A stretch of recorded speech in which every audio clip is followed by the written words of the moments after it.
Nadu, academicians, intellectuals, faculty fraternity of various prestigious colleges, dear faculty friends of host college, and my dear students community. Good morning to one and all. Let me extend a warm welcome to all of you to this Day 2 Nation webinar. Before we start our Day 2 Nation webinar, let us invoke God's blessings upon us for the success of today's program. I invite Joy and Group to lead us into prayer.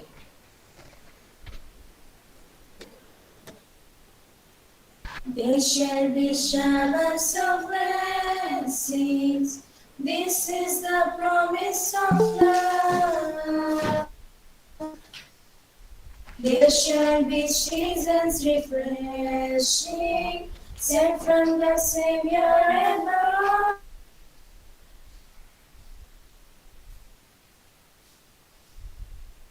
Blessings beneath, mercy drops around us falling, but for the showers we need, but for the showers we need.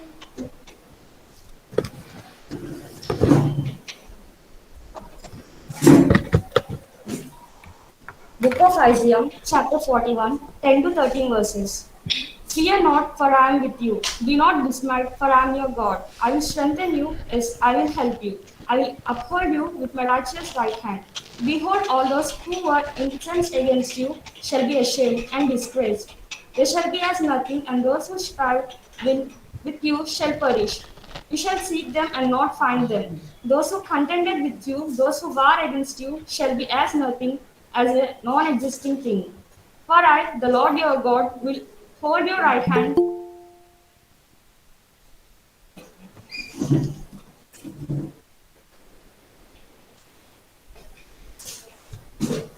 Let us do our daily prayer. Our Father, who art in heaven, hallowed be thy name. Thy kingdom come, thy will be done, on earth as it is in heaven. Give us today our daily bread. Forgive us our trespasses, as we forgive those who trespass against us. And lead us not into temptations, but deliver us from evil. Amen. O most merciful God, grant me, I beseech thee, ardently to desire, prudently to study, rightly to understand, and perfectly to fulfill that which is pleasing to thee, for the praise and glory of thy holy name. Amen.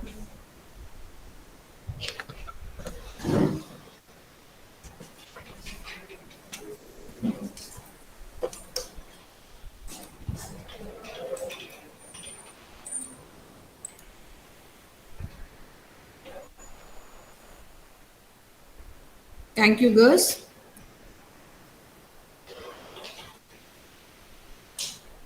I extend a special welcome to our today's resource person, Professor N. Manimekhalai, ma'am, founder, resource person, professor, director, head of the Department of Women's Studies, dean, senate member, guide, EC member. Welcome you, ma'am, to our midst. Thank you. Thank you. Yesterday we had Welcome, ma'am. Yesterday we had two sessions. Morning we had Professor C.S.N. Raju garu, Acharya Nagarjuna University, Guntur, and topic gender inequalities and gender gap. And yesterday's afternoon, Dr. Bhavani Akkapeti, financial inclusion and social change enthusiast, associate professor at Law Academy, Center, Telangana, and his topic increasing unemployment amongst women uneducated. And today we have Head person Professor N. Manimiklai, Chair and Social Sciences Director, Head of the Department of Women's Studies, Bharati Dasan University, Tiruchirappalli, Tamil Nadu. Now, I request P. Anusha, Assistant Professor in History, to introduce our today's resource person to the gathering.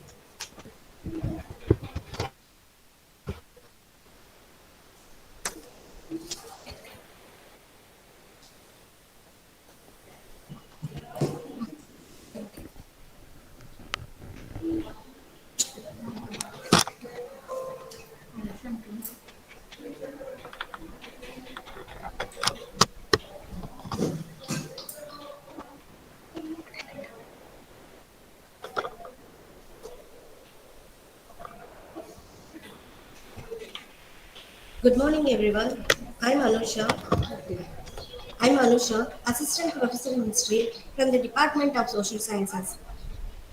It's a great privilege and honor to introduce our resource person from today's session, Professor N. Manimekkale. She is the founder, director, and head Department of Women's Studies, Tiruchirappalli, Tamil Nadu. She specialized in industrial economics, gender, entrepreneurship, and livelihood. She served and serving in various capacities as a Dean of Arts, Senate member, World Class, Curriculum Development of Social Sciences, Chair ICC, Research Committee, IQAC, Coordinator Social Sciences. She has 31 years of teaching and research experience in economics, women's studies, management at Darshan University. She introduced MPhil diploma, PG diploma, certificate and PhD programs, skill development in building. 18 PhD awarded in economic, women's studies and management disciplines with her supervision and more than 50 in building and universities. She completed more than 40 major projects and research projects with and state and contribute is of marginalized. She she organized and more than 20 chart and programs FD. She undertook more than 5 research projects and introduced women entrepreneurs in auto, taxi, lorry, bus driving, etc. She served in various capacities as members in IQAC, NSS, Women's Studies Council, Government Council, Management Committee, Executive Committee, and in Finance Department. She is the Commission for Women in Major Research Projects.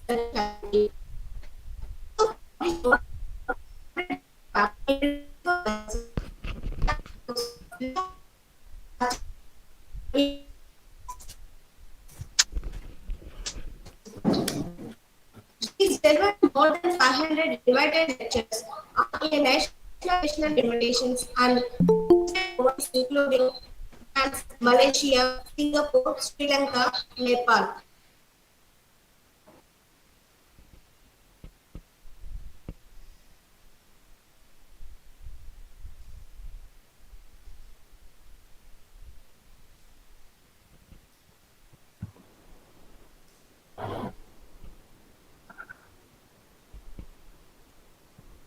Is there any problem? I could not hear anything.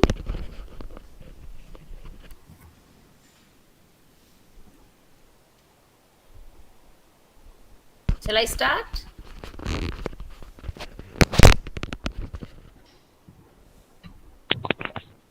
Ma'am, maybe some network issue, I think, ma'am. Let us wait for Okay. a few minutes. Yeah. Now I can hear. The earlier one was not. It was breaking also. Yes, ma'am. I Good morning, ma'am. Actually, Morning. I am the one who contacted you, Esther Kalyani.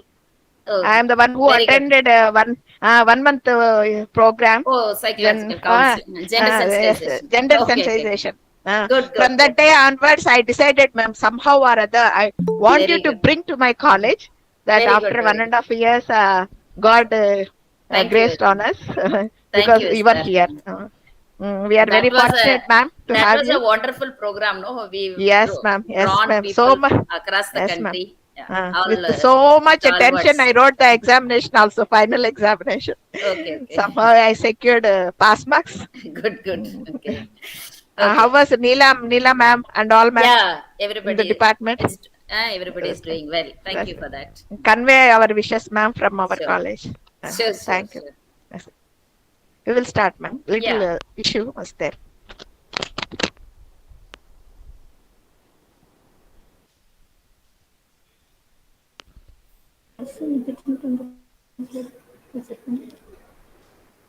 మళ్ళీ చెప్పండి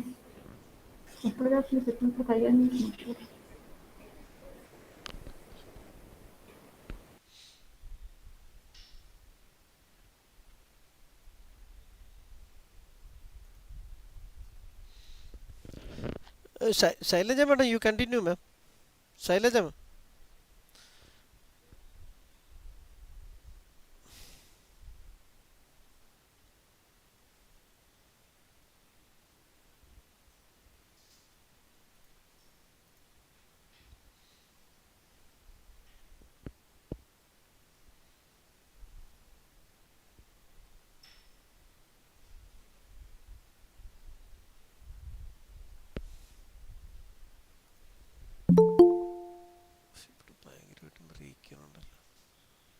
We can start, I think. This is my turn, no? I'm supposed to start, no?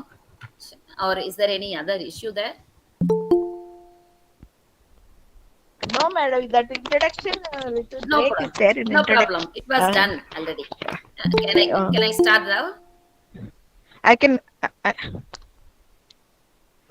Ratna Ratna madam start చేయనా అని అడుగుతున్నారు. You can start. Yeah, because introduction was over. So I think I can start now. Huh? Yes, ma'am. Okay. Thank you. Thank you very much. Little bit net connection problem. Yeah, yeah. I Sorry, understand. sorry. And she already introduced me. No issues. I thought with Yes, yes. any other Thank you. that is why. So thank you very much. Thank you. At the outset, I thank the organizers for conceiving such an idea of organizing a program on this gender equality, and also invited scholars who worked on this area. So it has been happening for the 2 days, and I saw those topics also. So at the outset, I thank Professor Ratna and also Dr. Esther and Dr. Shailaja and all those who are associated with this program, organizing this webinar.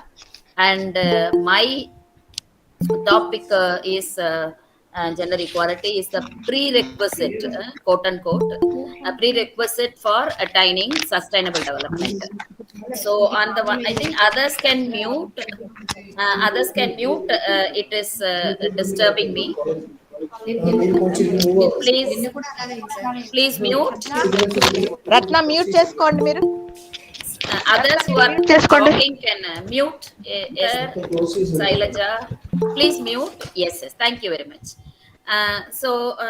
There are two important concepts. That is, one is gender equality. The other one is sustainable development. May I ask the others to mute so that there won't be any different disturbances? Yeah. Yes, ma'am. Yes, ma'am. Thank you. So I'll present my screen. There is a male voice coming. So please tell them not to. Yes. Yes, ma'am. My technician, he's at. Yes, ma'am. I share my screen. Yes, ma'am. Yes, ma'am.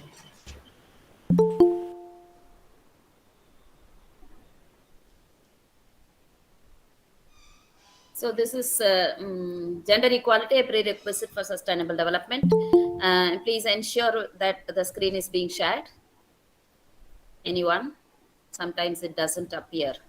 It's just shared. And We can see, okay. Okay. Thank you. So I'll take for around 11:30 till 11:30 or so, and we can have a discussion for some other time, whichever is. I'm happy that students are all present, and I appreciate the college for thinking of this theme, because this is the need of the hour, and the focus is also on that. We are in the era of sustainable development goals. By 2030, we have to attain the sustainable development goals, and we need to work towards that. It's not that somebody will work for attaining sustainable development and we will just be the receiving in the receiving end. But no, we, being students or teachers or researchers or any other stakeholder for that matter, are responsible.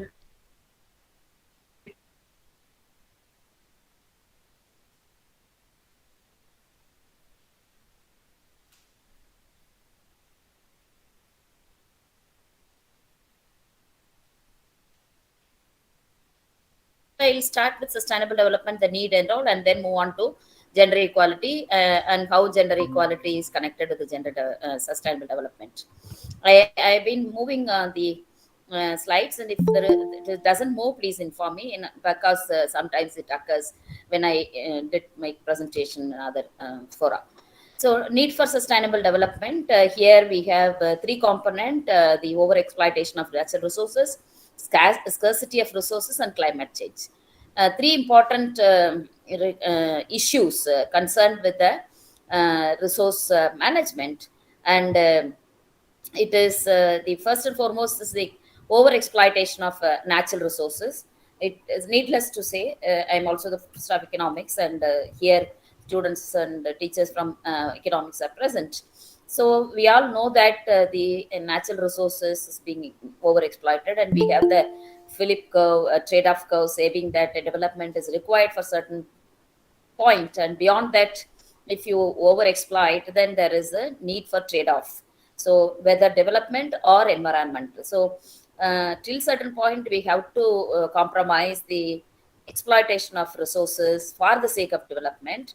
But the moment you have reached the saturation, beyond that, if you over exploit or further exploit, that will have impact on the environment degradation.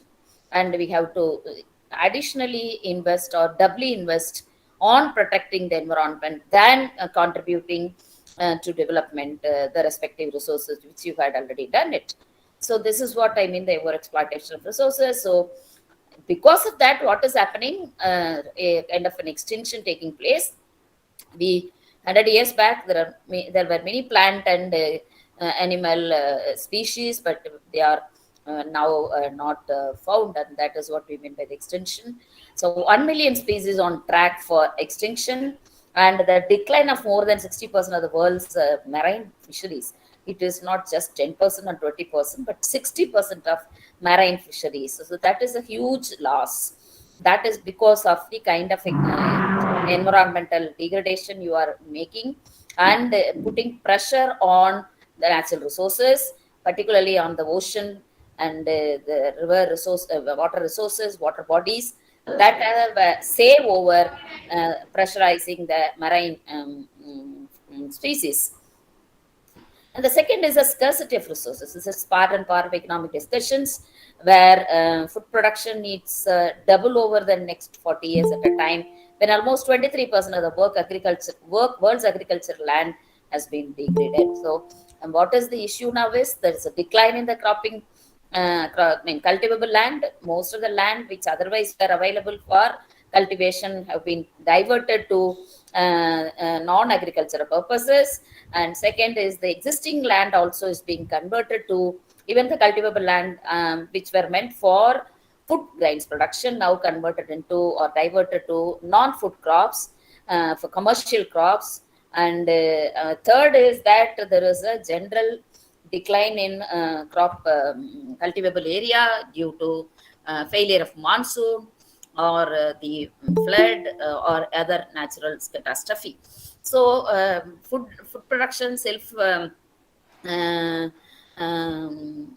reliance on that are very much required, and food security is one of the requirements for the people to stay peacefully. And we had experience of a famine in 60s, and how much we suffered, how many lives have been lost. And nearly two-thirds of the world's population will be living in water scarce, water stressed areas by 2025. It's not very far, it is very close by. So an estimation says that there will be water scarcity and water stressed areas. Already I am aware of, because I engaged in a project called WASH, the support of Ministry of Rural Development, Ministry of HRD, now it is Ministry of Education, under RUSA. We work on water sanitation and hygiene, wherein in certain parts of Tamil Nadu, which is highly dry and water scarce in nature, are really buying water. So there is a water market both for agriculture and also for even drinking water. And safe drinking water cost around 100 rupees, 10 rupees per part. And the other water which is meant for dishwash and other things, washing, etc., rupees 5 per part. So that is happening. I witnessed that when I went there to that part of the Rameshwaram. You may be aware of, if I spell out Rameshwaram, it's not Ramanathapuram. So this must be the case there in the Andhra Pradesh also. And so this is an other component which further reinforces the need for sustainable development, because if you exploit like this, and if you have a say over the issue of food insecurity, if we don't have a say over that, then our own future generation will suffer. And the climate change is another, and it is an obvious issue which we have been crying and making noise to address it at every quarter of the discussion. So, increase in atmospheric temperature and extreme weather events, rising sea levels, that is that the extinction take place. So, all these put together informs that there is a need for sustainable development. And so, it is economy, environment, and scarcity. I am moving the other slide. Moving to other slides. So there are three important. It is a triangle relationship. We have economy, environment, and society. They are connected, and sustainable development would definitely have a say over these three components. Like if the economy doesn't thrive, it is because of the kind of poor environment or environmental degradation, and that is connected, like just now I finished in the other slide, that the natural resource management, water bodies, the agriculture, climate change adaptation, etc. So when you are not managing economy and environment, then it will have implications on society. So that is why sustainable development is connected with both internally there are three factors and externally the other two factors, or in the inner circle and the outer circle. So when the sustainable development doesn't take care of the sustainable economy, a local environment and social equity, what will be the implications? So sustainable economy means that any enterprise which we run should be economically viable and at the same time environmentally or eco-friendly, and it should not have any impact, negative impact on the existing resources. It has to provide, whether it is a natural resources or other renewable resources, which you can't indiscriminately exploit without taking into consideration the requirements and needs of the future generation. So any attempt you are making in terms of production should have an eye on sustainability. And it is also required that you have to be aware of and careful in and cautious of using the local environmental resources, and it cannot be over exploited. And it has to have say over the equity. There are different in Indian context. The caste is one of the major constraints, where you have the upper caste, the middle caste, and the lower caste. And the lower caste are always marginalized, the socially excluded, the deprived sections, and they could not enjoy the benefits of development as the other social groups or economic groups enjoys.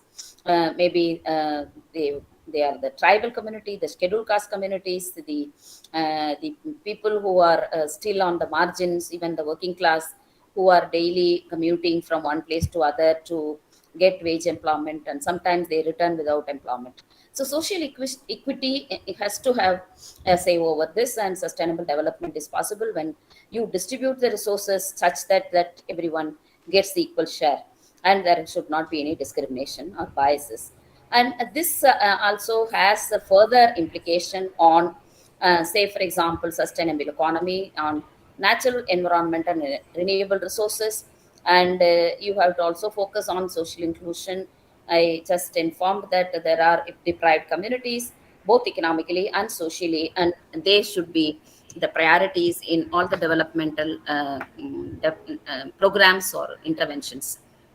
And part and parcel is the employment generation. Given the current unemployment scenario, the social inequity will further get deepened because of the kind of exclusion of the population who are not able to really contribute to employment.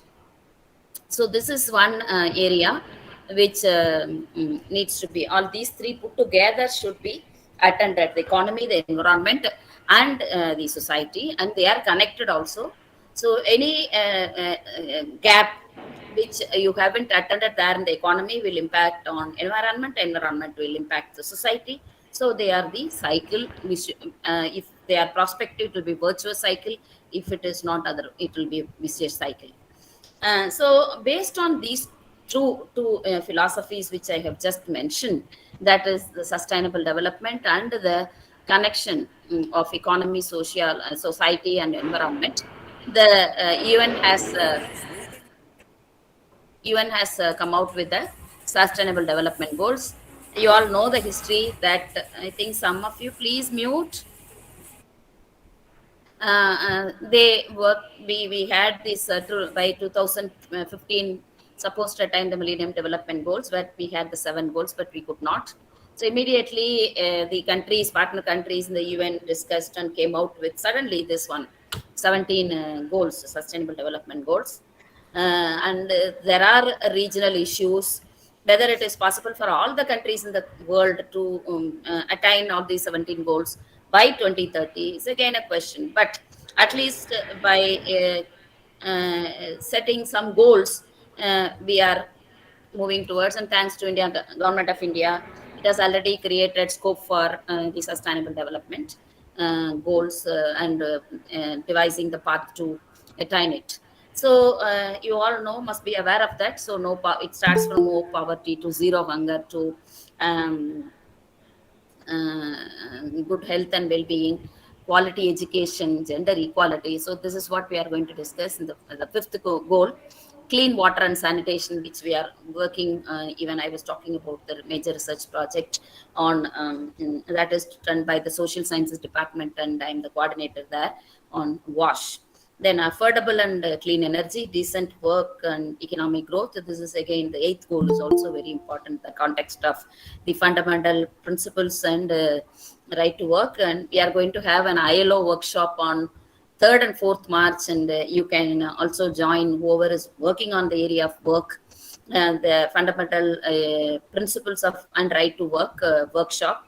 It will be combined and jointly organized by Indian Association for Women Studies and ILO. And we will have a post-lunch session 2 to 5 on 3rd and 4th March, and I'll share the link. You can join whoever is interested.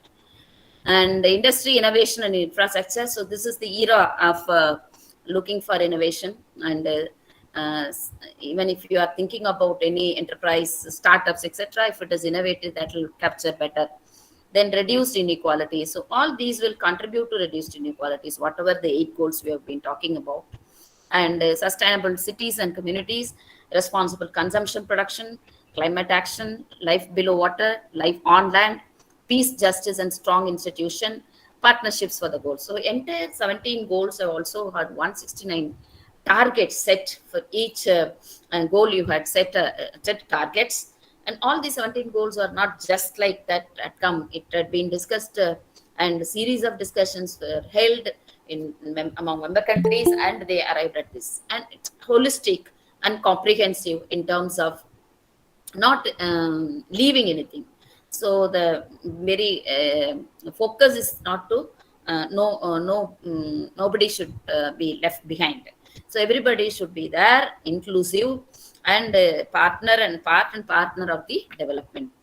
So this is what the sustainable development goals. So the fifth sustainable development goals is talking about the gender equality, which I have already told.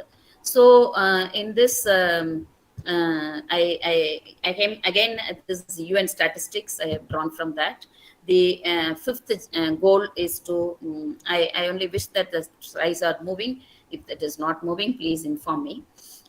So this achieve gender equality and empower all women. This is the goal. But unfortunately, what is the status? Why gender equality has been brought as a fifth goal, and what is the need for that? So this is in that in terms of literacy, it informs that there are 100% literacy, but there are still a gap in moving to higher education. And enrollment in the primary education is 100%, but only 25 and odd are moving to higher education. And also women hold only 11% of the seat. Now relatively higher. So in the economic political participation also it is very very less. And the worst scenario is with the sex ratio. Recently the NFHS data brought out the because we are still relying only on 2011 census for everything. So recent means 2021. NFHS come out with the data, and in Tamil Nadu it was shown that we had 952, but it has gone down to 89854. So I'm afraid if it happens to Tamil Nadu, which you claim a progressive state and it's friendly for women, etc., this is happening. And and that too more intense it is there in Chennai. So it is not something that it is a rural phenomenon. The declining child sex ratio or unfavorable sex ratio towards girls or baby girls, it is an urban phenomenon too. And it is not something that working class or the poor economic group follows. It is the upper income group, middle income group also to go for sex selective abortions, and therefore the sex ratio has been quite low. This is a huge issue in terms of. So I'll be explaining what are the gender discrimination, the areas of gender discrimination, where we will be discussing in in depth. So the actually the composition of population is 48%, 48.5%, and that is that 1.5% constitute to the declining sex ratio. But the work participation rate is only 27.4%. And this 27.4% was before the pandemic, like it was in 2011. But now we are in 2022. The recent 2021 information informed by ICME data, it was 19%, worst in the world. So economic participation of women, that too in the paid employment, because every woman is in unpaid work. But the paid employment, whether formal sector or informal sector, only constitute 19%. It was 23% 2020 before pandemic. After the pandemic, now the recent statistics was. So that means you also know that women are the last to be hired and first to be fired whenever there is any unemployment, retrenchment, etc. It is the women who are first sent out. And whether it is the corporate companies or any informal labor market, the women will be sent out, and that is one of the reasons why it has come down from 23% to 19%. And in democratic countries like India, where we are talking about the equality, etc., the 19% of the work participation of women is really a shame. Where are these 81% of the women? And paradoxically, what is the issue? This particular declining participation of women is taking place in the context of increasing participation of women in higher education. It's not only education, women are, it is almost like 50%. The gender gap in higher education is closing. And it, of course, region specific. Maybe in Kerala, Tamil Nadu, it is very close to 50% each. And in certain backward regions like Bihar, UP, it may be lower. But at least 30-35% on an average, women are increasingly participating in higher education thanks to all affirmative actions of the state, that is the government, to promote girls' education in particularly in participation in higher education. So what is the natural expectation is that more women joining education stream, that to higher education stream, it should be that they have to also join the labor market. But somewhere there is a gap. Whoever is going to higher education are not actually reporting back to the labor market, whatever the kind of work they get. It is not that everybody, which whoever is there in the labor market, are really enjoying the working conditions, or they are being provided the decent working conditions, or are all employed. There are cases where they are underemployed or lowly paid. They might have, I have seen people who are qualified with PG and PhD, just taking up a job of guest lecturers, or even below that with PhD, they'll be in the administrative positions because they don't get work. And it is true for men and women. I don't only say for women alone. But the cause of worry is the percentage of participation of women. And so this major statistics about there is a gap, gender gap in literacy, gender gap in education, participation in higher education, gender gap in sex ratio, gender gap in political participation, and gender gaps in economic participation. So another major concern, I'm moving the slide to the intimate partner violence. This is a global issue, and one in five women and girls aged 15 to 45 reported experiencing physical and sexual violence by intimate partner within a 12-month period. So, marriage, having married for 1 year, if there are five women, one woman or girl, sometimes it is girls also, are being reported to be experiencing physical and sexual violence by the intimate partner. It is not somebody from outside.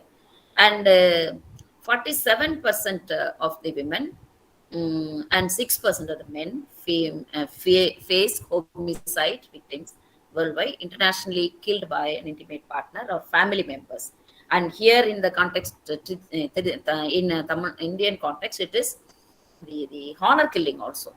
And 49 countries have no law specifically protecting women from domestic violence. So in other countries, you would see it is gender-based violence. Here in Indian context only, this terminology is being used to domestic violence. So in the global level, 49 countries don't even have a law to protect. Here we have the Protecting Women from Domestic Violence Act 2005 as a civil act. But that doesn't, even this PWDA 2005, we got it after a struggle of 25 to 30 years by the women's organizations, etc., where women continue to got battered by their own spouses, and therefore it had come there in 2005. And how it works, whether really working to protect the women, whether all the provisions mentioned in the act are being uh, implemented, all those issues are there, because my own student for PhD worked worked on this area of alcoholism and domestic violence. So the very provision is that whatever the issue, the woman should not be asked to go out. That is one of the major provisions in the act. But in my own around 178 sample she did for her study, and it was 90% of the women who are the victims of the domestic violence, or during the survey or data collection, found that they were only with the women, parents. So the very provision of the act that the spouses should not make the women leave the family hasn't been worked at all. So at least we are happy that the law is there, but whether it works for the purpose for which it was enacted is again a question that we will discuss later. Then 37 countries exempt rape perpetrators from prosecution if they are married to or subsequently married to victims. See, this is what even recently one of my students for PhD submitted on child abuse, particularly the rape victims. So there it was, most of the cases were labeled as eloping, because she herself is an advocate. She drew all the records of the judgment from the very high court of Madras, and then they have discussed in the judgment itself. It is labeled as eloping, though it is really an intimate partner violence. And so that is why, including India, I should say, marital rape has been not been recognized as rape, and therefore intimate partner violence continues to do continue to exist. So all these actually justifies that there is a need to ensure gender equality. If you deeply analyze, it will inform you that just because there is kind of a unequal power relations, because there is gender inequality in the society, it is reflected in terms of unequal power relationship between men, women, and the whole gender spectrum of LGBTQIA. So without the gender equal or without the equal participation of women and men, there cannot be real sustainable development. This is the basic argument. So why we are talking about gender equality as a prerequisite for sustainable development? Because there are 100 human resource, be it men or women, LGBTQ, whatever. They have to be equally given chances, opportunities to participate. If I make a choice that I don't want to participate in economic or the labor market, then it is even that cannot be claimed. The day will come that everybody will be forced to work also, because in the gender context, men are forced to work and forced to be the breadwinner. Though it does claim them a kind of power and they contribute to unequal power relationship in the society, the insistence that the men should be the breadwinner is also equally a pressure, and that cannot be taken for granted by the female counterpart, that they can jolly well go without contributing to the family or the economy, um, towards economic participation. And the realization of women's and men's full potential, that's what I'm saying, that wherever you are, you try to contribute. It is not that always you have to work for payment. You can contribute socially, using your resource, in the sense the education, some of them with professional education, MBA degrees, PhD degree, MBBS degree, technical degrees. They, after marriage, leave the job and just confined to the family responsibilities. No, even if you confine to, you have still time, contribute to writing, contribute to some kind of conducting classes for others, the deprived sections, where you might have people in the close by, where you can just ask them all to come in the evening for supplementary classes. Somehow or the other, your potential should be used. So that will contribute to the social development. The promotion of human rights, so women and men's potential, full potential, promotion of human rights, and the equal opportunity to contribute to the betterment of the society are fundamental in the development process. So if you are not using them, you are also violating the constitutional rights, which you can't always say that it is a right for me. You have the duty also. So on the one hand, fundamental duties, on the other hand, fundamental rights. So you have to necessarily, after your degree or after your PG or any professional degree, like men, the women also prepare themselves to go and join labor market. If there are any demands like childcare, etc., the government itself is giving. But if you are in the private or the informal sector, that may not be possible for all. It's not that all the private sectors also are supposed to be following whatever the government rules. But the informal sector is one which continue to pressurize the women. And if there are, I have heard from the, when I went there to Jharkhand, there was a presentation that from the Northeast researcher, that the women who are working in the tea plantations, tea estates, the moment they declare that they are pregnant, they'll be sent out of work. And the worst is that if I mean, the women are also already, they are from very economically backward, and they reveal that they have conceived, then they will be sent out. So therefore, till certain months, till they get exposed, they don't inform that they are pregnant, so that they will continue to work in the field. So this is what, there are rules, not just from the demand side, from the supply side also. And here the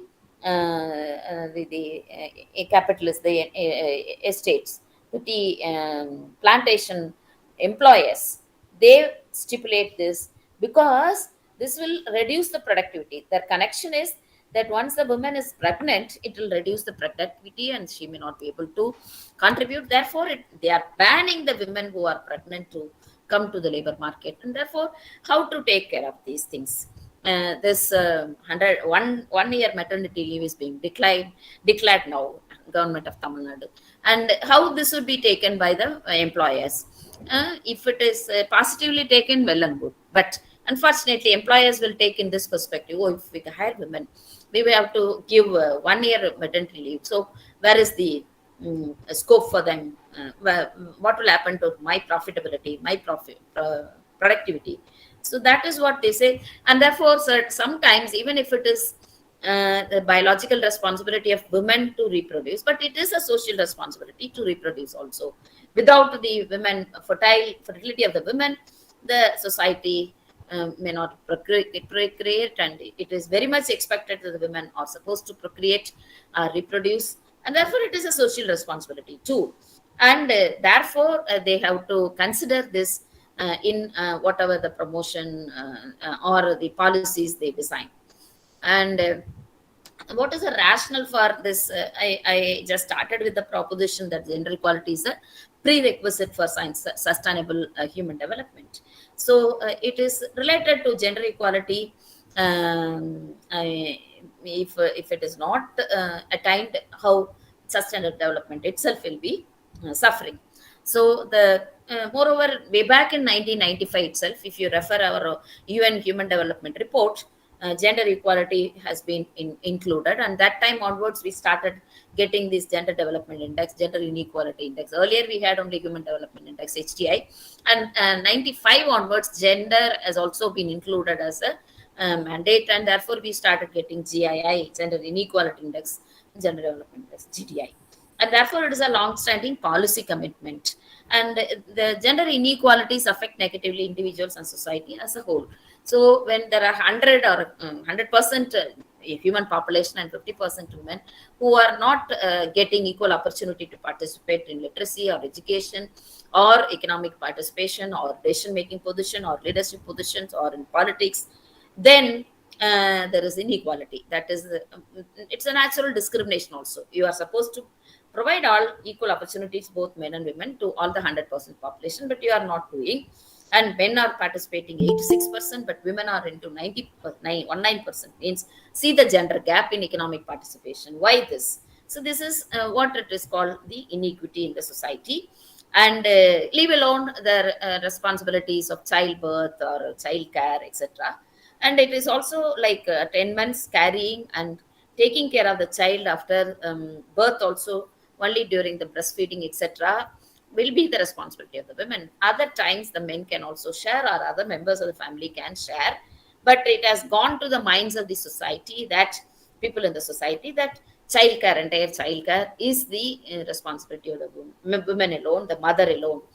And so it is high time that all the members of the family should divide the responsibility. It is not to take care alone, preparing something required for the child. And inequalities persistence several policy areas also. Like I used to tell that family planning, what we colloquially say, but actually it is permanent sterilization. So a family with two children, they may not want to have one more child, and therefore they go for the permanent sterilization. Very often it is tubectomy, which is women centric. Women the contraception for the women, permanent contraception. But vasectomy is meant for men, and that can easily be done immediately. The men can resume to work after this surgery. But and it is also done externally, without, it won't cause any infection or long-term implication. But still, it is not. So the state, there is lack of will for the state itself.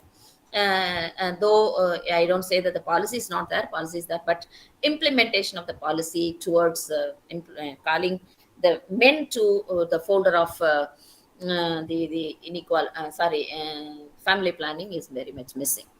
So what is required is gender mainstreaming for sustainable development. So this is what we are going to discuss, taking some of the gaps existing in the society and what is the way forward. So gender mainstreaming, why gender mainstreaming? Because it is required to achieve the goal of gender equality. That is the fifth goal in the gender sustainable development. Sorry, in the sustainable development goals. And once you ensure gender equality, that will remove the imbalances between men and women. And of course, I always include the gender spectrum, LGBTQIA plus.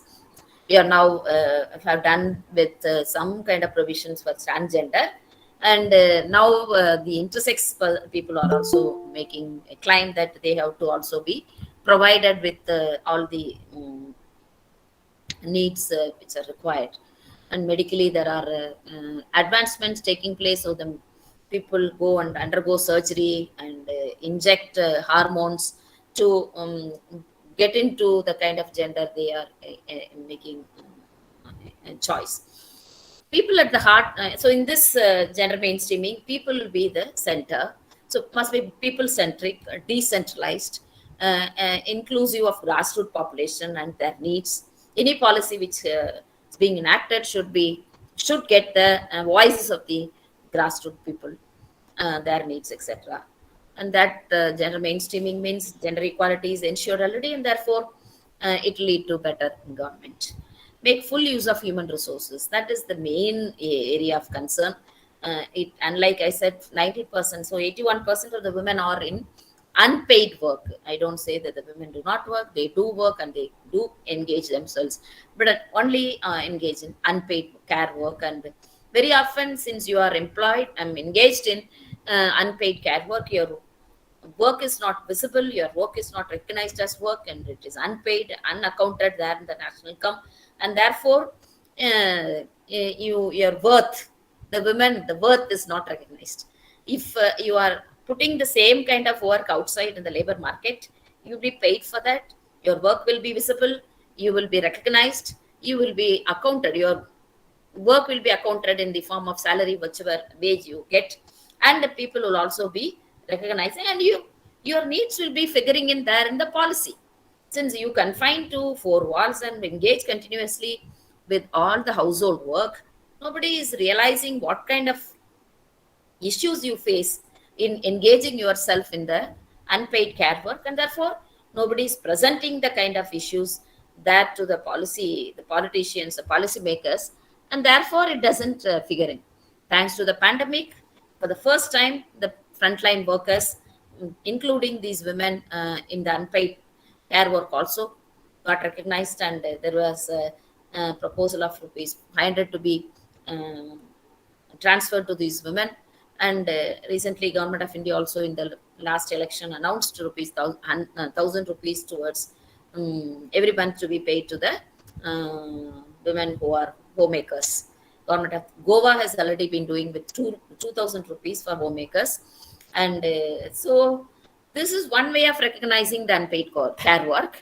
But more than this, these women should also make themselves equipped and continue their education to make use of the education in the by participation in the labor market, and make gender equality issues visible in the mainstream of society. So once the gender mainstreaming is taken as a prerequisite for sustainable development, then you will also put forth that these are the areas that gender inequality is persisting, and therefore more and more attention is required to address those issues. Therefore, gender equality is ensured. So, gender mainstreaming is one tool where you try to provide opportunities to all gender without irrespective of whether male or female or transgender or any other LGBTQ. Consider the diversity among men and women. Yes, it is not that always I used to talk about equity and equality. So equity is that you have to take consider the special needs of men and women trans, and accordingly make provisions for in the policy. So it is not that equality means you will provide all equal opportunity, and jolly well claim that we have provided equal opportunities, but it is your turn to use it or not use it. If it is there is a gap, it is because you haven't used. But when it is not provided as per the requirements, like it is also, I will be talking about intersectionality also. So intersectionality means it is not gender inequality alone in the society, but you have class inequality, caste inequality, religious inequality, etc. So when any intervention or any policy affirmative action is being done, you have to consider all these inequalities in the society. So one section of the population will remain like historically disadvantaged, and they have to be captured, prioritized in the development policy. And some resources which are already enjoyed by the other group in terms of whether it is a dominant group, land owning group, or employer and capitalist group, or majority religion, or men, all these put together are dominant group. So they have to part with, because they have enjoyed for centuries together the opportunities, the resource sharing, etc. On the other hand, a particular community which was devoid of enjoying any resources or resource distribution, and therefore it is high time that equal distribution is to be made by giving reservation. So if you are there on the top, better you share some resource and share to the people who are on the bottom, in the poverty line, who are in the negative line, not even on the positive line. They are below poverty line. Therefore, they have to be supported by kind of a transfer payments or redistribution of resources, so that over time it is not that the reservation will be taking for years together. Up to certain point, everybody will come and the level playing field will be provided, and you will move to the equity. So once equity is ensured, everybody will be treated equally, and so that is what I mean, the diversity. Recognize the diversity. So the achieve gender equality and empower all women and girls is the fifth goal, and you have a target set, and we are referring to the kind of women who are shown here. It is not that the upper income group women or upper class women who have been the privileged section. So when we talk about women and girls, we have to be inclusive, and all the women who are deprived of enjoying the equal opportunities in every field have to be into the folder, brought to the folder. And I don't say that the privileged communities, privileged women, privileged classes do not face any difficulties. They do, but the kind of issues they face would be different from the kind of issues of the deprived communities. Their economic livelihood itself is a challenge, whereas in the upper end group, the maybe it is related to gender-based violence or exclusion in terms of participation, decision making, etc. So that can be addressed slowly, but the very priority should be on livelihood issues, where these deprived sections and marginalized sections, grassroots population is failed. So this is very important. The targets itself will inform us what are the areas in which the differences exist. So target one says that end discrimination against women and girls. You have CEDA, in the Convention on discrimination, elimination of discrimination of all forms of discrimination against women. But unfortunately, we are not able to, though it was existing right from 1979. And the target two is end all violence against and exploitation of women and girls, whether it is the whatever kind of violence we are saying, and custodial violence, or discrimination in terms of denial of education or denial of right to be born, say this sex ratio, then participation in labor market, etc. What is happening in the current context? Why? Because why this 19%? I just substantiate because in the middle class, as per the research evidence I am sharing here, in the middle class there is a tendency that the men are earning, or if a comfortable earning, they just tell the members of the women members of the family to withdraw from the labor market.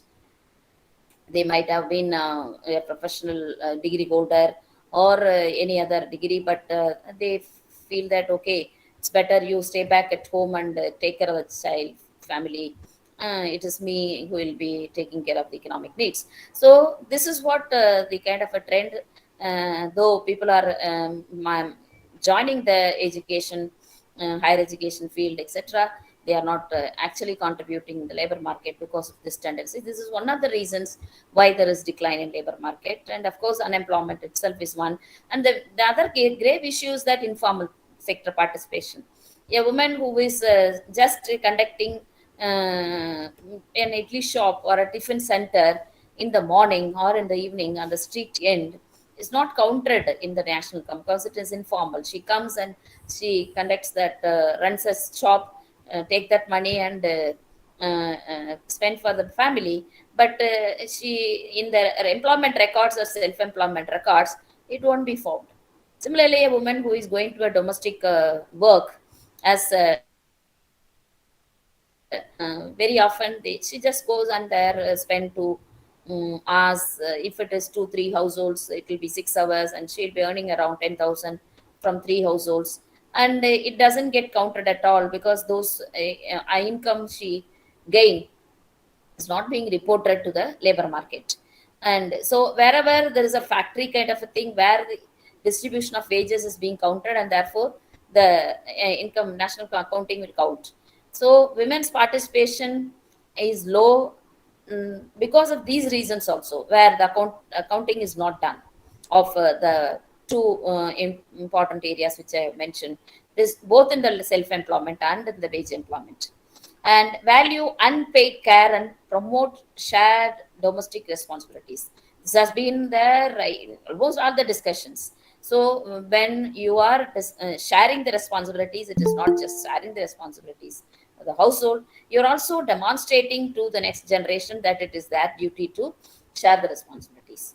But if you just enjoy being male, reading the newspapers and getting the coffee made by the other members of the family, and consume the food which have been made by others, then the next generation children will also adapt to the same behavior.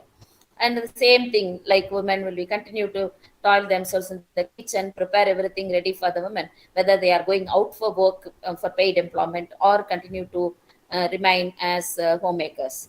So that is very important. So that unpaid care has to be taken, and there are a number of researchers among the feminist scholars, feminist economists, both abroad and in Indian context, and the opportunity cost method, the time use survey method, etc., are being used to impute the value for the unpaid care work, and it has been arrived at like even 25,000 per month need to be paid for the women who are contributing for the, particularly in agriculture, say they will be engaged in all the work related to right from transplantation, plowing to transplantation to seeding, weeding, harvesting, etc.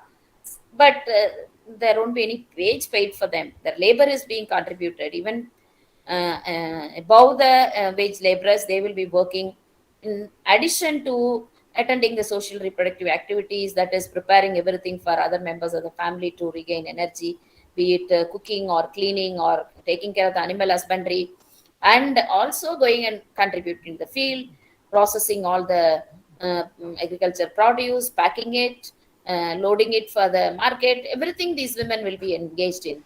But unfortunately, they have not been counted as work. So these are the flaws existing in the system, and leave alone that it doesn't go to account, but at least the people should recognize, and the women themselves should recognize that they are working. But when you are conducting a survey, they say that no, we are simply sitting at home, we don't work. When they go out and earn wage only, they recognize themselves that they are working. So these are all the other areas to be uh, addressed, and that is targeted as the number target 4. Ensure full participation in leadership and decision making. So this is again, recently we had the meeting on 28th, 12th February, the participation of women in STEM. So many, there is a leaky pipeline. People who have qualified as science are nearly not in making the flow or flowing, because many withdraw and do not join labor market. Then universal access to reproductive health rights. This is mm, to a certain extent ensured, and that is to be strengthened. So they should not feel that they are not provided with a reproductive rights. And very often government hospitals do provide, and in Tamil Nadu context, very good compared to the other even private hospitals. But the fact is that if they go there, you have to forego your wage for one day, you have to be in queue, and sometimes you may not be able to get the doctor stay till your turn, and therefore people just go to the private hospital. But now, thanks to privatization, a lot of mushrooming health centers, only thing they exploit by really taking off the money which otherwise the hard-earned money with the poor. Then equal rights to economic resources, property ownership, and financial services. This is a thing to do with access to credit and control of resources, ownership and control over resources. This has been in debate for a long, that women, if the land rights is given to women, they will decide as to what kind of crop is to be produced. At least they will contribute towards food security. But land reforms has not been successful, except states like West Bengal and Kerala. And we have to necessarily work further and ensure that the women gain equal rights and the property right to property, equal rights to own property is also implemented proper, though it is there in the act, it is not being implemented proper. Then promote women empowerment through technology, which I just mentioned. That technology is still distant dream for many women, particularly in the, I mean, of course, in the privileged communities. Both girls and women have access to technology and use the technology for their own betterment, but that doesn't happen here. And recently, in the union budget, also the finance minister informed that the rural connectivity will be given particularly for the dropout children to improve the girl children's education due to the kind of deprivation that they had during these 2 years of pandemic. Adopt and strengthen policies and enforceable legislation for gender equality. It is already there, and it is supposed to be provided and implemented. As I said, whether it is the domestic violence or any other protective sexual harassment at workplaces, prevention, protection, and prohibition, and Trust Act 2013, or a criminal amendment, or the POXCO Act, whatever, which are recently after post Nirbhaya. This is all these provisions. They are supposed to contribute to eliminate the kind of issues prevailing in the society. So gender inequality is a huge issue. So having said so, that there are challenges in ensuring gender equality, and that is why the SDGs, both in the MDG and SDGs, gender equality figured in as a major concern and one of the goals. So inequality cannot be gender equality cannot be assured unless and otherwise the challenges and the gaps, the discrimination, the biases existing between gender are removed or eliminated. So gender equality is still a huge issue today, where males are considered superior to females. So they ultimately, you whether whatever the you are qualified, like when Indra Nooyi became the CEO of a great huge company, way back home she was about to share the happy news to her mother, but the mother was so concerned that she wasn't much concerned with her assuming charge as CEO, but whether you brought the milk packet, which I had asked for. That was a question she posed to Indra Nooyi when she was sharing this great news. So the stereotypical expectation from women, however higher you are, whichever height you are a woman. Don't forget, you are a mother, you are a daughter, you are a daughter-in-law. So you have to supposed to deliver those things. But if the same news was shared by a man, it would have been different. So this is what this statement: males are considered superior to females because of the deep-rooted culturally and socially ingrained expectation that the men are supposed to be the breadwinner of the family, the men are supposed to be the future insurance of the family, men are supposed to be the persons who will have to perform all the funeral rites for the parents. All these brought together, combined together, try to and all the gender-based violence. Why violence exists?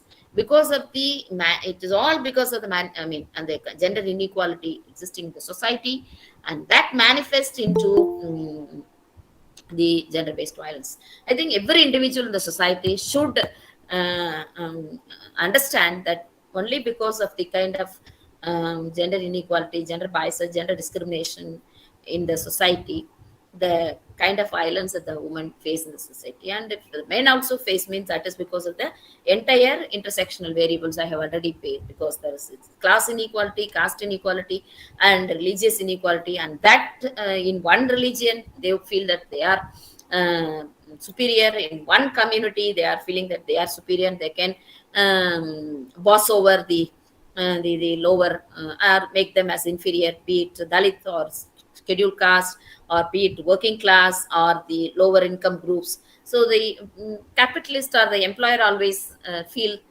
they are superior to the working class. The upper and privileged communities always feel that the other communities, maybe the Dalit and others, they are inferior. In fact, scavenging is banned, but still people are expected to, only that particular community people are expected to clear the septic tank. And even if the machine only clears the septic tank, the human laborers go down and clear if there is anything is still stuck. So I don't say that it is only the gender or the discrimination prevails in the society only between male and female or the intergender spectrum. It is further also connected with the other kind of discrimination prevailing in the society in terms of caste, class, religion, culture, region, rural versus urban, etc. And they have a say over. For example, a woman in rural area is doubly disadvantaged in terms of being woman, in terms of being a rural, and therefore it is not that a woman located herself in a rural area is anyway equal to the women in the urban area, because the rural men are also are not able to get the benefits of development reach them like their urban counterpart, and that is applicable to this women also. And same I apply to the class also. So women had to fight to vote for equal pay. This is the origin of the feminism. If you have done the feminism, then you must capture this. So to have male dominant jobs but still have lower incomes, fewer prestigious jobs, and are more likely to live in poverty than men. So this is the reality, and that is why the balance you can see here is not actually equal. So what you have to do for the equal society? So this equal society, we have to have the focus on social inclusion.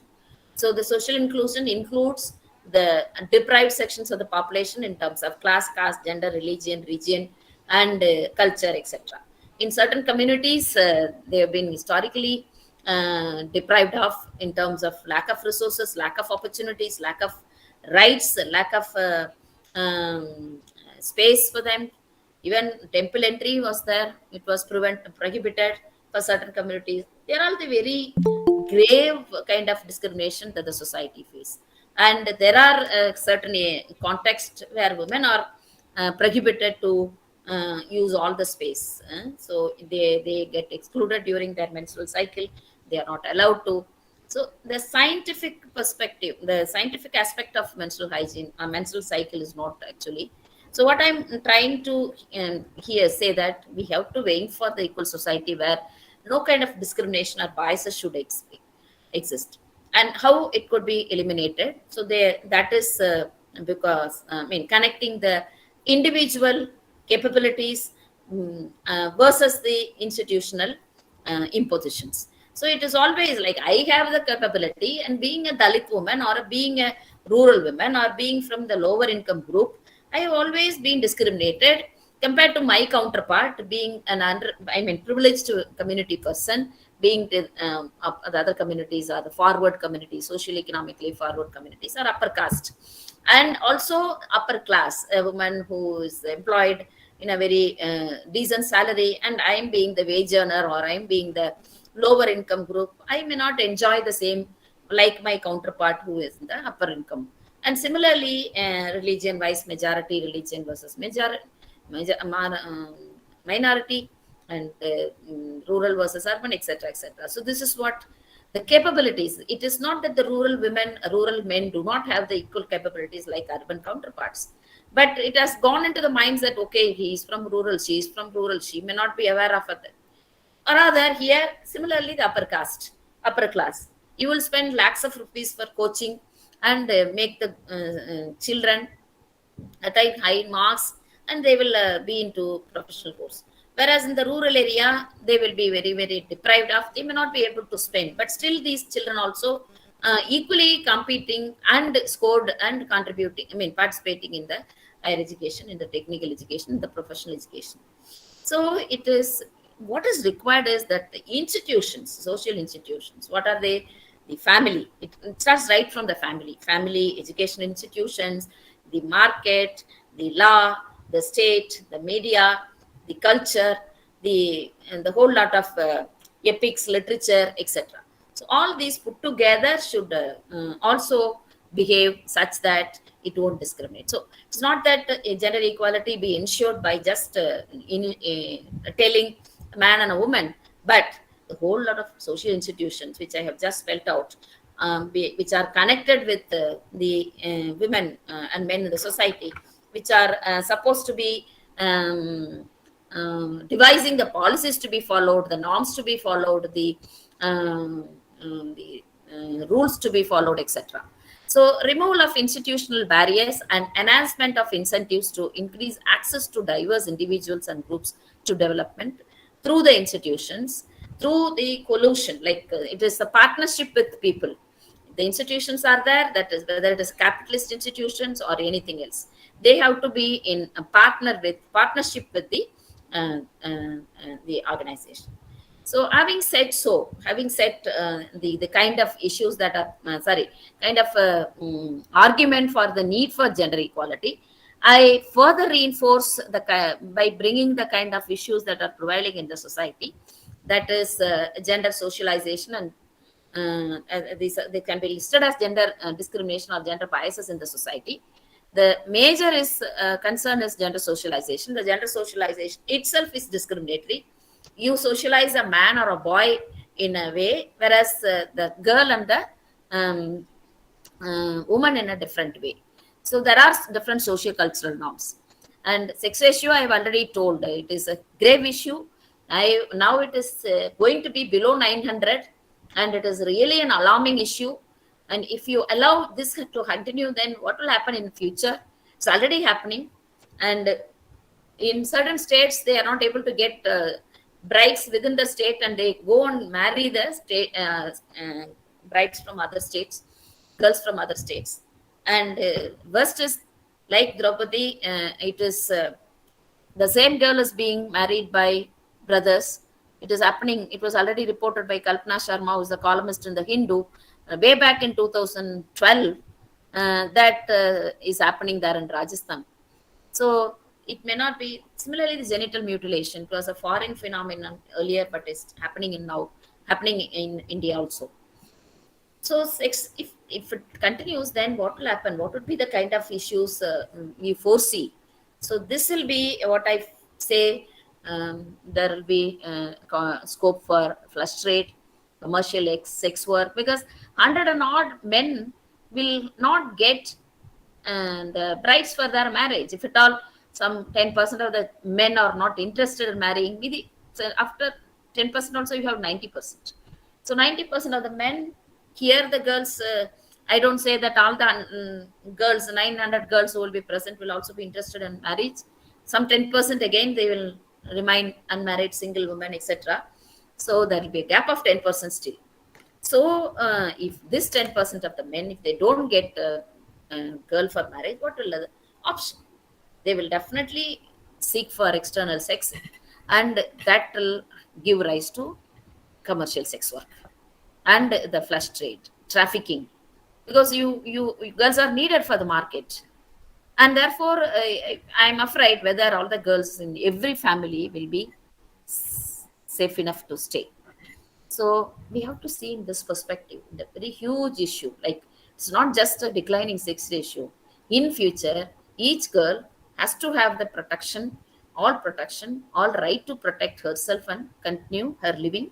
But if this threat of imbalance in the gender ratio, sex ratio, then there will be a threat of every girl to freely move in the public, because particularly the children, they will have the threat of being trafficked, being kidnapped, being sexually exploited, etc., etc.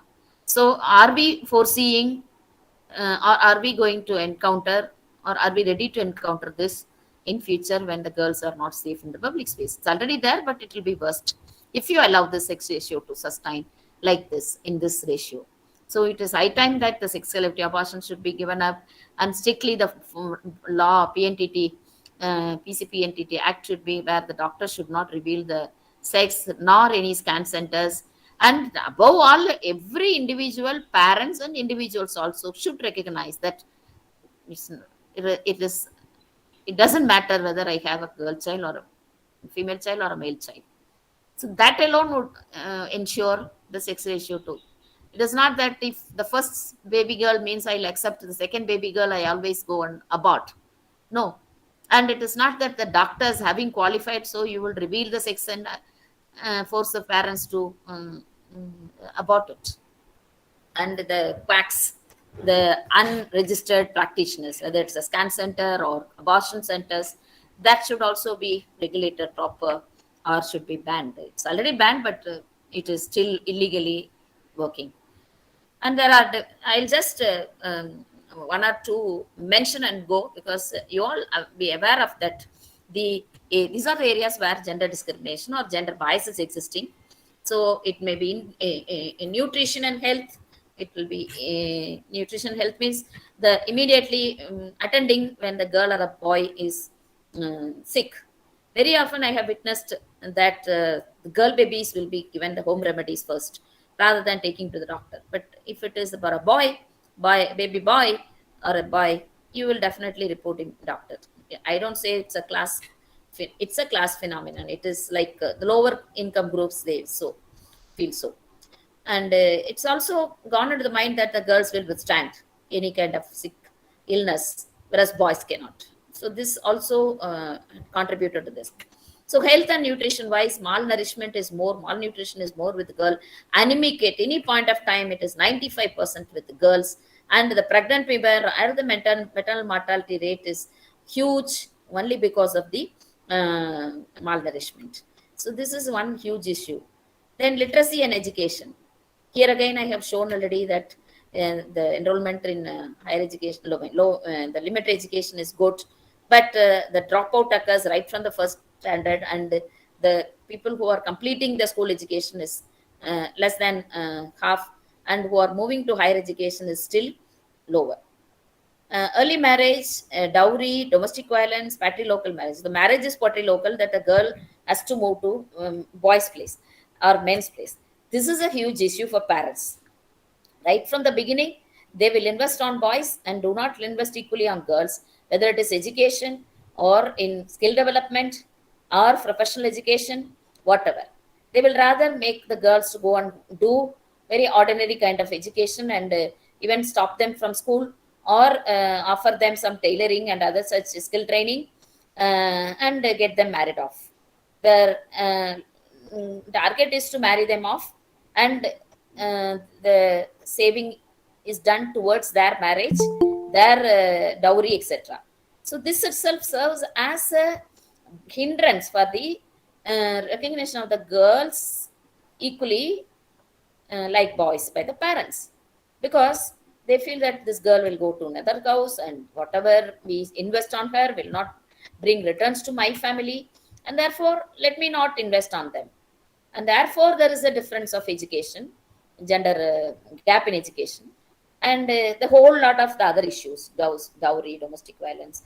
This also follows, like if the groom's family demand dowry, you have to pay, though the Dowry Prohibition Act is there since decades, but still it is in practice. And if you are not doing as per the requirement of the groom's family, then the woman who is married will be put into dowry, harassment, domestic violence, and sometimes he pushed to death also. So all these are all the outcomes of the kind of discriminatory practices, the kind of perception that girls are not equal to boys, and girls will go out of the family, and they are not going to be continue to support, and they are not the future insurance. Then this is further corroborated with the discrimination in occupation and employment, because you are not investing much on girls, and even if you invest, that will be not bringing them very professional skill based education. Particularly I'm talking about the 50% of the girls, the upper and privileged section might be not discriminating. So that discrimination contributes to kind of no participation or low participation of women in employment, and I already told it is very very low in the global context, and therefore the work participation rate is still an issue. Then participation leaders position, it was increasing. Happy to see that the young leaders are coming both in the service sector, in politics, and in the other being elected. And recently, yesterday, we had the local body election happen here, and results out. Thanks to government of Tamil Nadu for 50% allocation, sorry, reservation for women, you can see equally women everywhere elected. But I'm afraid whether these women will be independently working, so that is also required. And so if participation reservation, by reservation they are contributing equally in participation, but whether exercising also will be equal. And if you allow the women to exercise their duty proper, definitely they will concentrate on areas which have gone to the side of men at all. Customary laws, written laws overlooked. So many a time I was telling no that there is a law that the women and men should not be, even the constitutional guarantee that you should not discriminate the women. But when women are pregnant, the labor market is denying. It is violation of constitution, but still it is a customary law. So many a time the customary law, like I was talking about the dowry prohibition act, law is there that prohibits dowry, but you have been taking dowry from. So the all these contribute to violence against women, and I already told sufficiently that all these discrimination prevailing in the society in terms of access to resources, in terms of access to opportunities, in terms of equal opportunity to occupy any space. And there are some spaces you can't even go there, whereas the men will enjoy that space. And even going to the graveyard is prohibited still. There are some changes taking place, but that is still considered as men's space where women are not allowed to go and perform the funeral rites by the customary laws. But now women are breaking. And even if you don't have a male child to do all the funeral rites, you will even expect the cousins to come and perform, because the society expects the male to do all the funeral rites, not the women. So thanks to such kind of changes taking place in Tamil Nadu, there are women who themselves and demonstrated that they can do the final rites. And I already told that the institutions of gender, these are the gender is institutionalized by or through these social institutions, namely right from family, caste, class, religion, culture, literature, epics, media, market, state, etc. So unless the issues with these institutions of setting right, because even if it's judiciary, there are regressive judgments, because the man who is a judge there is not gender sensitive, and therefore you can't just expect it with a from the gender insensitive person to deliver a judgment which is girl friendly or woman friendly. So these are the just some issues I just present about the girls and the girl children. So girl children and both boys children also will be of these categories, and they have to be prioritized and need care and protection, whether it is orphans or missing the runaway children or street children or children of sex workers, abused and HIV positive, etc., etc. These women are child beggars also. These children, irrespective of gender, should be addressed. So the global gender gap say that, see, this is a picture where multitasking and gender stereotyping is taking place, where the same mother or a woman who is employed there in the office, back home she is doing all the work, but the man is just enjoying reading the very gender gap report only. He would be reading, but he won't be see the very, it was in 2020 I believe. Now it is worst, I'll be showing that, or you would have already got it from the earlier speakers also. So this is what this is the issue.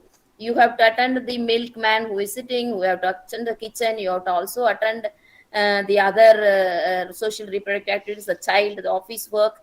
And also sometimes he will also ask the husband sitting and watching the reading the paper will also expect you to come and serve whatever he wants. So the World Economic Forum Global Gender Gap reports very alarming issue, the latest being 2021, where it has slipped to 28 places from, in the after 156 countries, it was 140th position, and it is still worse compared to the 20th. And where are the issues?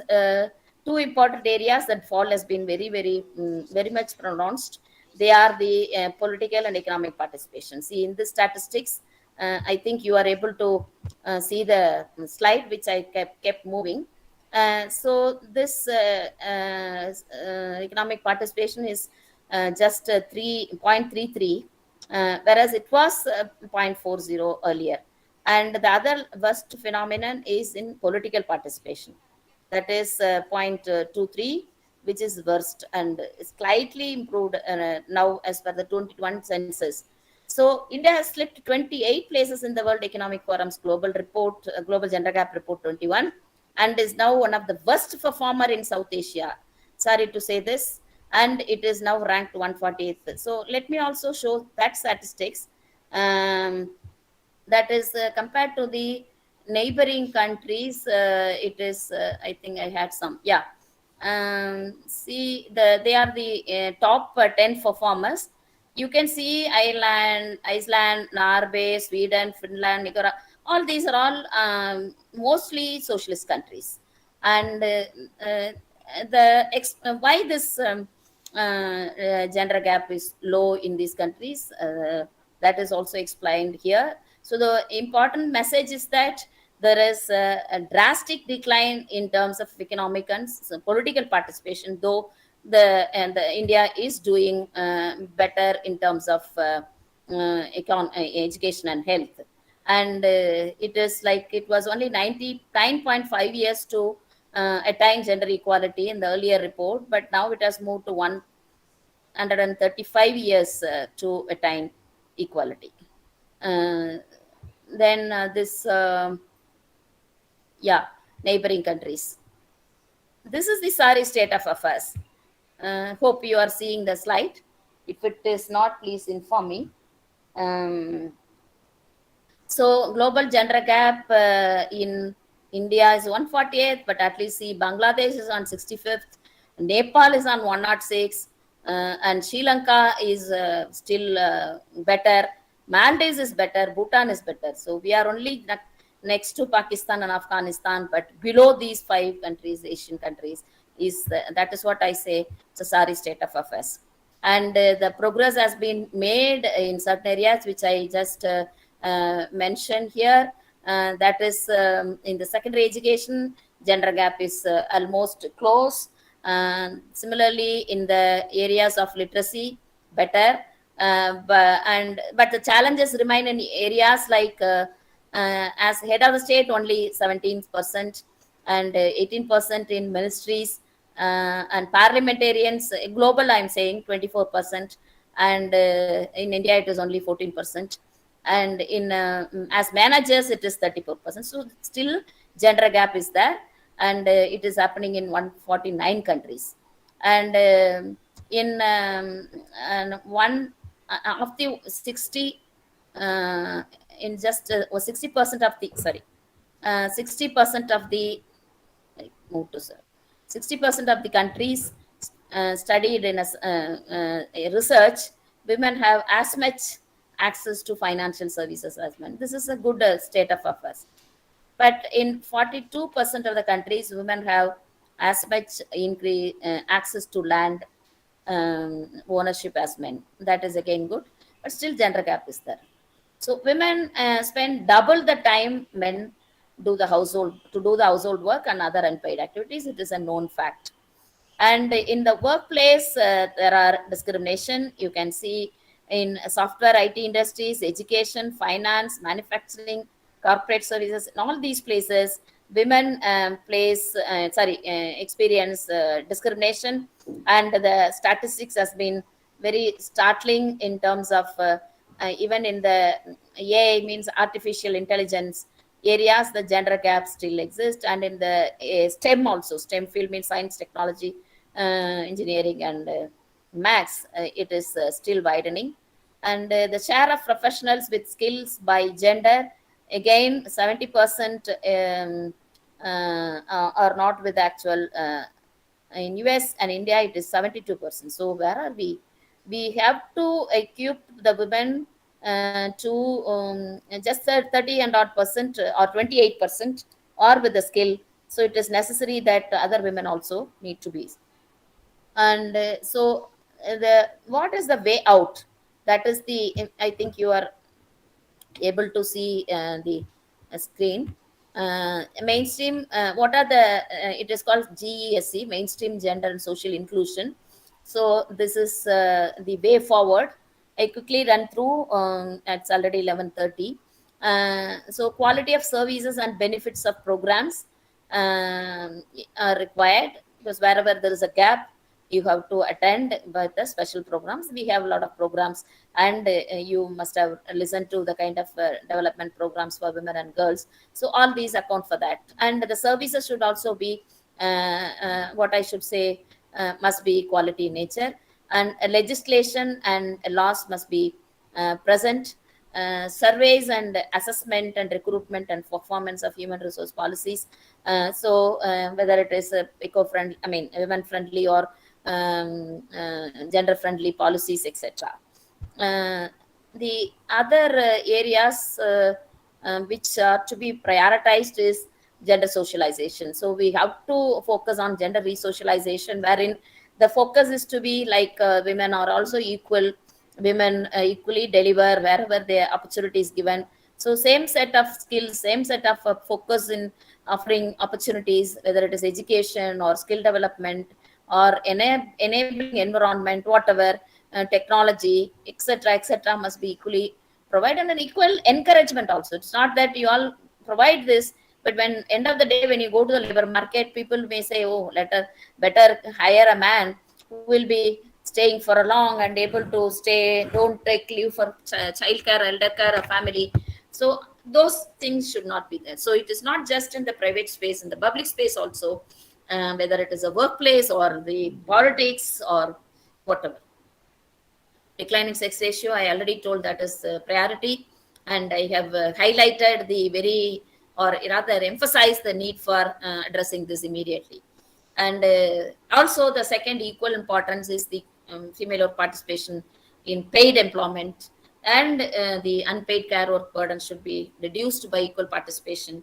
And the more important concept is a leaky pipeline. Anything, wherever, whether it is labor market or in the decision making areas or in politics or any other area where women's participation, for example, many women who are about to get promotion and they move to the leadership position will go forego because they will be transferred from one place to other. I am talking about even government services, and therefore, and this is one personal factor or structural factor, I should say, because family, women, they connect, the society connect, and therefore, if the woman is dislocated from, say, for example, in my own experience, last week, one of my friends who is here in bank as a branch manager is promoted, and she is placed now there in Hyderabad. She doesn't want to go, rather the family doesn't want her to dislocate, so she will be continuing as branch manager, not as a regional manager there in Hyderabad. So this is a, huge loss for her in terms of enjoying the leadership position, and therefore that is what I mean, the leaky pipeline. She is supposed to go there and make the pipeline pipe flow, but because she doesn't go there, the pipe gets stuck, and therefore the leaky pipeline is there. So this is one of the major concerns to be attended. Targeting women and gender-based violence. So many a time, whatever happens, whether it is Nirbhaya incident or other women's issues, rape or murder, or sorry, not murder, the molestation or domestic violence or sexual harassment, you always target women, saying that why she went there in that time, why she was alone when the man approached, why she was in the dark. So all such reasons. You never, if it is another any other kind of an accuse, I mean any other kind of an offense, you will only penalize the accused. But here, the victim will always be penalized, saying this, and it occurred there in the Nirbhaya case also. So that has to be given up. You don't target women, point to women for any issues where she's a victim, and that applies to gender-based violence also. Then cultural impositions and restrictions on mobility and persisting gender stereotypes. So always go with the notion. Mainstream thinking is always sickening, because people like me who are working there for gender equality or with the alternative perspective, if you go and discuss with the students, the young students, they feel that the women are supposed to be staying back. So recently I asked in the co-education institution in the gender sensitization program that how many of you will be willing to marry a girl who is employed. Then there were around 20 boys raising their hands. No, they won't marry a girl who is employed. So where should we to go? We keep on saying that the women should also go to work, Here is the pool of 20%, and I apply this to the entire men population. So out of 100, 20 men are not interested in marrying a girl who is employed, and therefore the girls will be withdrawing after the marriage. So this is something connected to the system, with the structural conditioning, cultural conditioning. So that has to be given up. It is not that women. So when I asked the reason, they were saying, no, no, it is enough if a boy is earning, and or no, no, the girls need not have to struggle going both to outside work and taking care of the household work. And others are also saying family instability. They have never thought in the line that rather than pointing to this, if we concentrate on sharing the work, it is balancing, and the stereotype would be given up and both men and women can work. Having, because I was talking to MBA students the other day, so I said, I was pointing that your girls are out of 60, 65% girls, 40% girls, 40 or less than 40% boys. If this is the ratio, there participation is happening, but the mindset is, you, it is your own girls only you will be marrying. It is not this girl, somebody else. And the same expense has been spent by the girls also in getting MBA degree. But she will be just, you are expecting these girls just to lock this degree there in their shelves, but only serving you, saving the children, serving the family. You don't bother whatever the skills she's hired or acquired. So this doesn't occur to the boys because of the stereotype thinking in the society. So I was making it clear that it's not stability, because every woman, including me, who is just speaking to you, is a woman who is who ensured the stability of the family. And your own teachers there, many women teachers are there. They have never had any instability in the family just because they have come to work. So all these I had to point out, and this is the stereotype I was talking about. And lack of participation as STEM, I already told. So also honor.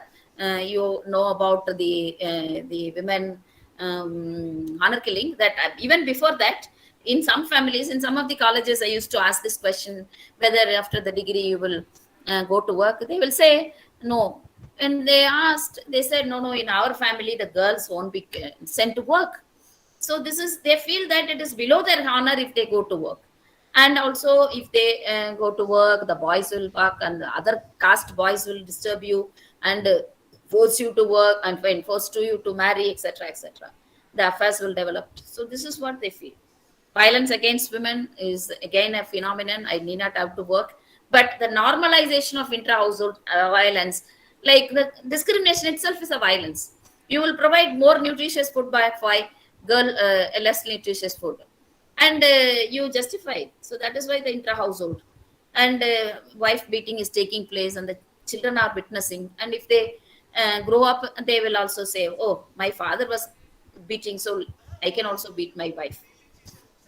Patriarchy and masculine construct. So I so on and on talking about this only. Women taking what men linked with honor. Then promoting positive gender relation in the workplace and within families together. I just mentioned some of the way forward, leaving these because already time. So three-pronged approach is required: macro level, meso level, micro level. This policy, in the macro level, I'm saying the constitutional provisions, laws, financial year program, budgets, schemes, all these are to be done. That is what it is being done. Policies. The meso level, the administrative structures, delivery system at community level. So how in the local body elections, also how these people will get the resources and deliver to the people. And micro level, every individual, like I was talking about, should be concerned with the gender equality, and they need not have to stereotype whatever is existing. You have to rationally think, scientifically think, question, integrate. That is not happening in our society. So that is the issue. So what is this way forward? I have already informed all this: gender resocialization, where whatever the social institutions were there, they were actually to be resocialized also. And the whole lot of intersectionalities, which I have already explained. And the perceptions, attitudes, and behavioral change. It is not just in action. From the mind, everybody has to accept. Okay. Here is a picture, very interesting picture. So even in the classrooms, has gender equality progressed? So kind of a debate you can have. Smash gender equality. Sorry, like you can just see the boys team and the girls team, and assign. And I'll share this to you, and you can see how the students can be involved in some such work. So it is just one or two I just find here. Involving boys is one way of one progressive way of doing away with gender stereotypes, and the girls should not feel that they have been stereotyped. See, there are issues, more needs to be done in terms of policies, support, flexi working hours, equal parenting, etc. That's what we have been advocating for a long. And the demonstration, like a male doing the housekeeping, all these never happens. No, we see our mother is doing everything, all the household activities. If at all a father does it, it may be one or two activities. It shouldn't be the house entire household sharing. So it's all important to acknowledge all women, however, and also men, however they identify, to ensure inclusion in the policies. And also need to talk about, say, this kind of questions can be hope you are getting the slides moving. um, so this is about a lot of discussions, like what is gender equality, what is the role of women in society, what is the role of men in society, how are men, women similar, what is feminism, what does most of the housework in your house, who does the housework. So these are the questions. When you ask this, you will, it's a conversation card kind, and you will arrive at the solutions. Okay. So I just finished in one or two slides where I'm talking about the kind of gender inequality challenges. And here on the right side, it's drawn from Union Women. In the picture itself, you can make it up. Like the first one, all challenges are all stereotype. See, you can see the men are doing some work with machines, and the women are just minding with manual work. And here it is, the solution will be like everybody is doing everything. The woman is driving, woman is beading out, and the man is doing something, and the woman is doing something in the bank, and she's also taking care of child, and here she is taking class, etc. So some kind of such equality is required. So what we have to do for a more equal child? So let them play with whatever they want. It is not that you stereotype with Barbie doll and soft toys with the girls, where tough toys like guns, cars, etc. with the boy. Let everything be there, and let them make a choice, and teach them to understand and respect their bodies, and so that the violence will be violence free society. All human beings have feelings that has to be respected. Examples express more than words. Like in this, the man is sweeping the floor. So if others watch it, then they will also follow. Talk about racism or sexism, show them the diversity of the field. Engage men to achieve equality. We have to engage women and girls. And justice at work, there you have to be fair. When you are both men and women attend the interview, you have to be fair. You can't just say who will take care of the family. That is the sexist question. Sexist means discrimination. So seeing the CV, if it is performance oriented, you have to give choice. Then provide or fight for equal wages. If women are not paid equal wage, you have to fight. Then support women. If there is any issue of sexual harassment, please support them to get rid of it. Provide comprehensive training. So that is also very important. The next is very important message. It says, I'm drawing from Anand Mahendra, who is the owner of that company. I've been helping to babysit my year old grandson this past week, and it brought me home to stark reality of this image. I salute every working woman and acknowledge that their successes have required much greater amount of effort than their male counterparts. So what is actually conveyed is that you have both men and women. Men have just a very clean path to go, so they have no hurdles to finish off before leaving for work. Whereas the women, the same office in which the women work, they have so much hurdles of attending all the household work, child care, elder care, even other care work to perform and go. So that has to be given. So everyday equality, share the household chores, notice signs of violence and counsel them, scold chauvinist and racist attitudes, if any, there, the bus harassment, and vote for women also. It is not that men alone. And the government also, there are some affirmative action I have written, and I end up with the 7 important principles of women empowerment that is to be achieved in order to achieve gender equality and sustainable development. Establish high level corporate leadership. Let us move from first, measure and publicly report on progress to achieve gender equality. So whatever we have discussed so far should be measured and publicly informed. Promote equality through community initiatives and advocacy. Implement enterprise development, supply chain, and marketing practices that empower women. Promote education, training, and professional development for women. Ensure the health, safety, well being of all women and men workers. Treat all women and men fairly at work. Respect and support human rights and non discrimination. Establish high level corporate leadership for gender equality. So, this is what I want to convey. The slogans would be: fighting for gender equality is not a responsibility for women only. Whoever is present, men also, is equally responsible. The society should be held accountable for it too. As long as there are words like gender floating around the society, there can be no real equality. Why do we need gender roles when there are smacking sushi rolls to enjoy? It's not a matter of job or race or height. Every individual deserves to be treated well and treated right.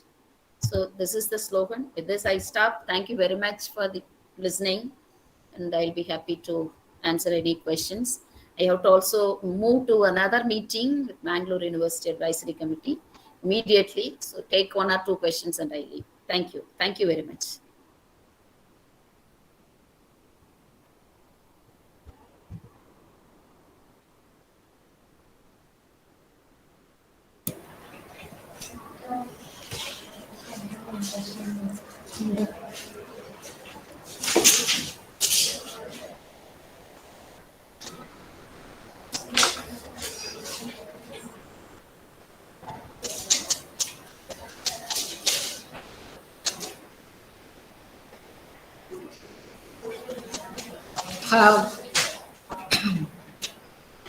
Uh, Thank you, ma'am, for your wonderful enlightenment on gender equality is a prerequisite for sustainable development.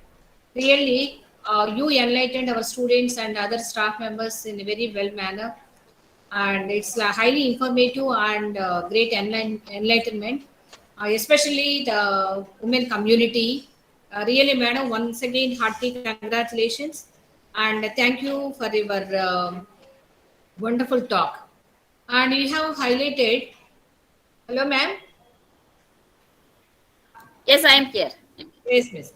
You have highlighted sustainable economy and sustainable development goals and a gender gap in all aspects like economic, political, social. And then, first of all, why gender equality is important and to maintain sustainable development and to make what are the gender issues in the society and prompt approaches is, and that is macro level, meso level, and micro level. And gender justice at all places, especially workplace and at home and all. Really, it is an enriched talk, and we thank from bottom of my heart from our institution. And now uh, it is thus it is open for interaction. And now, if you have any queries, you can ask ma'am. And please, girls, please raise your questions. Hello, girls. Yes, girls. Yes.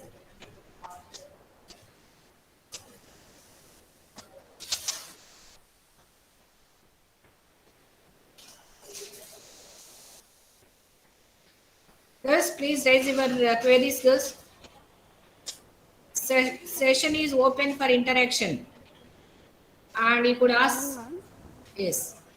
Yes, yes. Please. Good morning, ma'am. I'm Nivedita, madam. Yeah. Nivedita, please. As you have covered everything, we have nothing to ask, ma'am. Okay. And we thanks for sharing your knowledge with us, ma'am. We came to know new aspects like you said, pregnant women are not allowed Yes, to become yes. pregnant. Thank Mm. you for helping, ma'am. We came to know Thank you. new things about that, ma'am. Yeah. Thank you, Mother. If there is any question, please post me immediately, quickly, or whatever you want to say, and allow me to join the next meeting. They are waiting for Yes. me. Oh, yes, ma'am. Yes. Girls, make it fast. So, madam has to attend some more, meetings. Please, if we have, Ma'am, they you are can ask her. saying we learned so many things. We have no Okay. doubts. Thank you. So much Thank of you. information, ma'am, shared with us, like that they are saying. But they want to say thanks, one or two girls. Okay. Okay. Please, Okay. please allow them to. Mercy Nitya. Good morning, ma'am. Good morning. Good morning. Thank you so much for taking your time and conducting this session, ma'am. Because many times, even though we are studying in our women's college and right now we are very much empowered than before, this was a good opportunity for those who really don't understand the gender inequality that we face in every day. Thanks a lot, ma'am. Your Thank session you. is very informative. Thank you. Thank you. Yes, girls. Anybody wants? Hello. Okay. Still, anybody wants to share or ask any questions?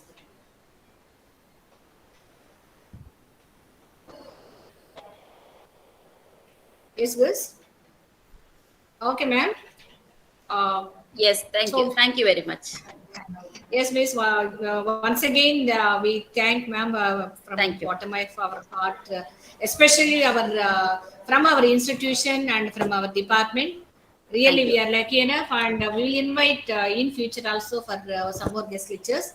Thank you. And Thank you. now we close this session with vote of thanks. Now I invite N. Monica, Assistant Professor in Economics, to propose vote of thanks. Yes, okay. Joyce wants to share. Ratna. Joyce wants to share few words. No, wait. Afterwards, we can. Okay. I am Monica, Assistant Professor in Economics. Good afternoon, everyone. It is a great honor to propose vote of thanks to all who have helped us in making this webinar such a successful event. First and foremost, I thank God Almighty for making this program a grand success. I would like to express our profound gratitude to our resource person, Professor and Manimekala ma'am for gracing towards webinar. Thank you, ma'am, for your wonderful contribution and great enlightenment on gender equalities and social inclusion issues. Thank you, ma'am. My heartfelt thanks to our principal, Reverend Dr. Sister Marietta Di Mello, for her constant support to organize this webinar. I would also thank to our beloved HOD ma'am for her execution and successful organization of today's webinar. Thank you, ma'am. I'm happy to express my sincere thanks to all HODs of various departments, colleagues, friends, and dear students who have made this webinar a great one. Last but not least, I thank Tommy sir for his technical support. Thank you one and all. Hello, ma'am. Hello, ma'am.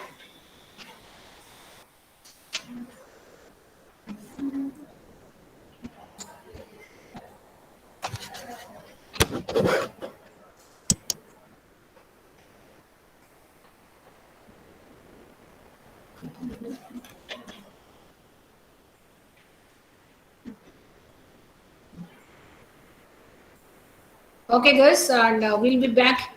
Now, madam has another meeting and she has to rush to there. And that is the reason already I mean, draw, she closed her this one. Anyway, thank you, girls, and we'll be back at quarter to two. Next session. Okay, that is the final session and last session for this webinar. Okay, guys. Thank you.